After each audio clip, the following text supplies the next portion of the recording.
Doctor, എനിക്ക് ഉദാഹരണ പ്രശ്നമുണ്ടെന്ന് സംശയം തോന്നുന്നു. വീട്ടുകാർ വർഷങ്ങളായി കല്യാണത്തിന് നിർബന്ധിച്ചുകൊണ്ടിരിക്കുകയാണ്. എങ്കിലും ഇത് പേടിച്ച് ഞാൻ കല്യാണത്തിൽ നിന്ന് ഒഴിഞ്ഞു മാറുകയാണ് ചെയ്യുന്നത്. ഞാൻ എന്താണ് ചെയ്യേണ്ടത്? ഇപ്പം കല്യാണത്തിന് മുമ്പ് ഇങ്ങനത്തെ സംശയമുള്ള ആൾക്കാരെ ഞാൻ കാണാറുണ്ട്.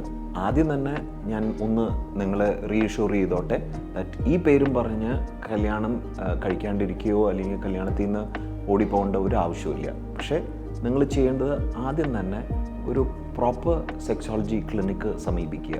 ഈ സെക്സോളജി ക്ലിനിക്കിൽ ആരൊക്കെ ഉണ്ടാവും? ഒരു ഹോർമോൺ സ്പെഷ്യലിസ്റ്റ് ഉണ്ടാവും, ഒരു യൂറോളജിസ്റ്റ് ഉണ്ടാവും, അല്ലെങ്കിൽ ആൻഡ്രോളജിസ്റ്റ് ഉണ്ടാവും, ഒരു സൈക്കോളജിസ്റ്റ് ഉണ്ടാവും, ഒരു സൈക്കാട്രിസ്റ്റ് ഉണ്ടാവും. അപ്പം ഇതാണ് ഒരു ഐഡിയൽ സെക്സോളജി ക്ലിനിക്കിൻ്റെ ഒരു കോൺസ്റ്റിറ്റ്യൂഷൻ. ആദ്യം ഒരു എൻഡോക്രിനോളജിസ്റ്റിനെ ആയിരിക്കും കാണുക.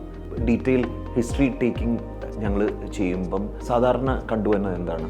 ഇപ്പോൾ ഒരു 26 to 32 ഇയേഴ്സിൽ ആയിരിക്കും താങ്കളുടെ പ്രായം.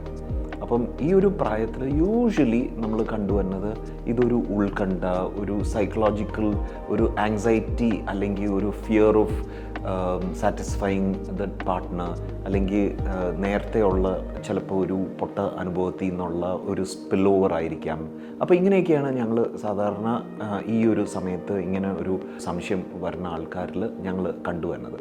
അപ്പം ജനറലി സ്പീക്കിംഗ് ഇങ്ങനെ വരുമ്പം ഞങ്ങൾ ബേസിക് ഹോർമോണൽ ടെസ്റ്റും ബാക്കിയുള്ള ഉദാഹരണശേഷി കുറവിന് വരാവുന്ന കാര്യങ്ങളൊക്കെ ഞങ്ങൾ റൂൾ ഔട്ട് ചെയ്തിട്ട്, പലപ്പോഴും ഇതെല്ലാം കഴിഞ്ഞ് വരുമ്പം ഞങ്ങളിതൊരു സൈക്കോളജിക്കൽ അല്ലെങ്കിൽ ഒരു സൈക്കോജനിക് എറക്ടൈൽ ഡിസ്ഫങ്ഷൻ ആയിട്ടാണ് ഞങ്ങൾ കണ്ടുവരിക. അപ്പോൾ ഞങ്ങൾ ഞങ്ങളുടെ സൈക്കോളജിസ്റ്റും സൈക്കാട്രിസ്റ്റിനും അടുത്തും റീഷുവർ ചെയ്യും.